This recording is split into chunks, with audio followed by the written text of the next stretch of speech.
no pezinho dela aparece um anjo e quase sumindo, né, uma serpente. Por que a serpente quase some?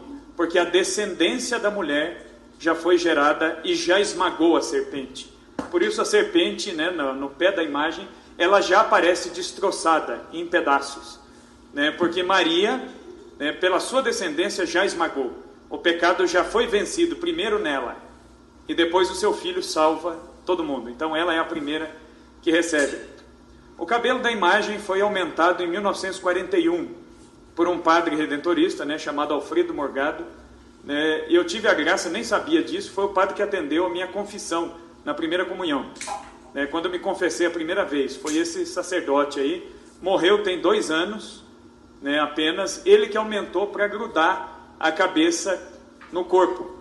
Porque fizeram várias tentativas, né, de fixar a cabeça no corpo e não conseguiu. Então ele aumentou os cabelos de Nossa Senhora para fixar a cabeça ao corpo. Em 78 a imagem sofreu um atentado, foi quebrada por um jovem protestante e ela se partiu em 178 pedaços, mas 3 partes da imagem não se quebraram: o rosto, as mãos e o ventre, né, onde está Jesus. Essas 3 partes não se quebraram. E na época isso foi interpretado como um sinal claro de que, mesmo sendo ofendida a Mãe de Deus, ela continua sorrindo para todos aqueles que são seus filhos, continua rezando e intercedendo por todos eles e continua nos mostrando Jesus, né, que é o bendito fruto de seu ventre. Essa iconografia da imagem é importante que a gente conheça, né, justamente para poder até venerar melhor, né, conhecer mais, né, para amar melhor. E também tem um detalhe interessante: a imagem de Nossa Senhora, ela ficou desnuda durante muito tempo desse jeito. Depois colocaram uma base de prata para ela ficar mais alta, que os devotos reclamavam que não conseguiam ver, né, por isso que ela tem a base de prata. E no ano de 1888, 6 de novembro de 1888, a princesa Isabel, herdeira do trono do Brasil, estéril, casada já há muitos anos, não conseguia gerar filhos, né, que seriam os herdeiros do trono do Brasil. O trono do Brasil estava ameaçado. Ela vai até Aparecida e faz uma promessa a Nossa Senhora, né, pedindo aí, né, a graça de ser mãe.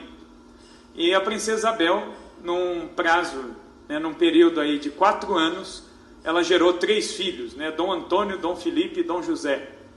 Né, são os 3 filhos da princesa Isabel que nascerão. E a princesa Isabel então manda bordar um manto, né, com as próprias joias dela. A princesa Isabel desfez várias joias, colares, brincos dela, mandou bordar um manto e mandou revestir um manto bonitinho, né, como o manto de uma rainha. E como era costume na época, né, os reis, cada rei que era coroado, mandava fazer uma coroa diferente. Não se usava geralmente a mesma coroa, né, para criar até uma certa identidade. E a princesa Isabel, né, como o pai dela, Dom Pedro II, ainda era vivo, ela não fez a coroa dela. Né, ela fez o desenho, mas não tinha mandado confeccionar. E ela mandou então o ourives, que havia feito o desenho da coroa dela, diminuir esse desenho, né, e fazer uma réplica da coroa, que seria usada pela própria princesa Isabel, em miniatura, e ela ofertou esta coroa a Nossa Senhora. E aí, aliás, eu errei o ano, eu falei 1888, foi 1887 que ela fez isso. No ano de 1888, a princesa Isabel vai abolir a escravidão no Brasil. E aí é interessante, né, que abolindo a escravidão, o próprio Papa, na época, deu à princesa Isabel a Rosa de Ouro, que o Papa só dava para monarcas, para reis e rainhas, que fazem assim um grande trabalho, que se doam muito pelo seu povo. A Rosa de Ouro, ela serve para isso. A princesa Isabel ganha a Rosa de Ouro e manda para Aparecida. Ela vai, né, até Aparecida pessoalmente e entrega a sua coroa a Nossa Senhora. E por que ela entrega a coroa a Nossa Senhora? Tem um caráter muito simbólico essa coroa. A maçonaria, quando a princesa Isabel aboliu a escravidão, os maçons eram os fazendeiros aqui do Brasil, donos das maiores fazendas, e eles perderam a mão de obra dos escravos, a mão de obra gratuita que eles tinham. E os maçons disseram à princesa Isabel, Sua Majestade se arrependerá do que fez, dando liberdade aos negros, porque a senhora não há de se sentar no trono do Brasil. E a princesa Isabel vai responder, pela libertação dos negros, se 1000 tronos eu tivesse, 1000 tronos eu daria. E se eu não governar o Brasil, eu já sei quem há de governar. Em Aparecida, quando a princesa Isabel deixa a coroa, ela deixa um bilhete, dizendo a Nossa Senhora, né? Esse bilhete eu tive a oportunidade de ver, esse bilhete mais de uma vez, né? Fica guardado no arquivo da Basílica, e está escrito nestas palavras, né? Eu, diante de vós, só uma princesa da terra, me curvo, pois és a rainha dos céus, e te dou tão pobre presente, que é uma coroa que seria igual à minha. E se eu não me sentar no trono do Brasil, rogo que a senhora se sente nele por mim, e governe perpetuamente o Brasil.